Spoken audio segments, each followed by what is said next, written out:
What is school for?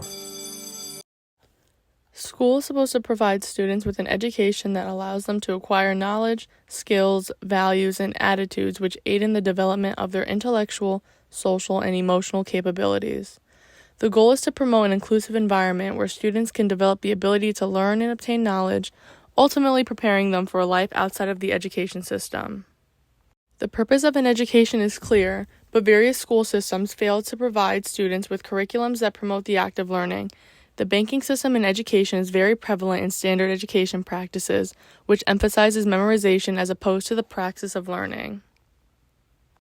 Prince EA is a motivational speaker that created the video titled, "I Sued the School System," which criticizes the standard education system. The following clip uses analogies to introduce the topic we refer to as the banking system. The purpose of this video is to get people to understand the important role learning, creativity, and individuality has in educational settings. Here's a modern day phone. Recognize it? Here's a phone from 150 years ago. Big difference, right? Stay with me. Here's a car from today. And here's a car from 150 years ago. Big difference, right? Well, get this. Here's a classroom of today. And here's a class we used 150 years ago. Now ain't that a shame? In literally more than a century, nothing has changed. The current education system continues to be riddled with flaws that hinder students' growth and development.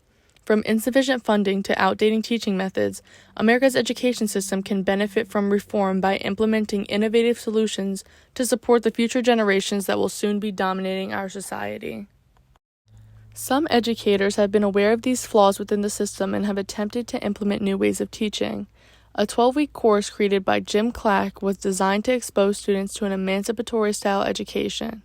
He sought to teach the ideology of deschooling, which aimed to change the dynamic of a standard classroom, creating a more democratic setting among the students.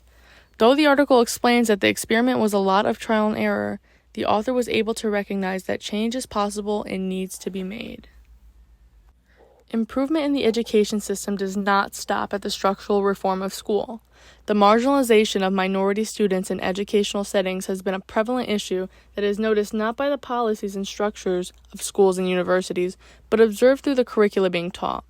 An article titled, "Attempting to Break the Chain, Reimagining Inclusive Pedagogy and Decolonizing the Curriculum Within the Academy," written by Jason Arday, illustrates the need for more diversity and inclusion in curricula that are heavily influenced by Western and Eurocentric cultures. Silencing the histories of other cultures deems those as unimportant and inferior to the standard curricula that is prominent in education. This can be described as Western knowledge that transpires at the expense of other knowledge canons. Being aware of the impact tailored information can have on specific groups of students is crucial in terms of creating a more inclusive education for students.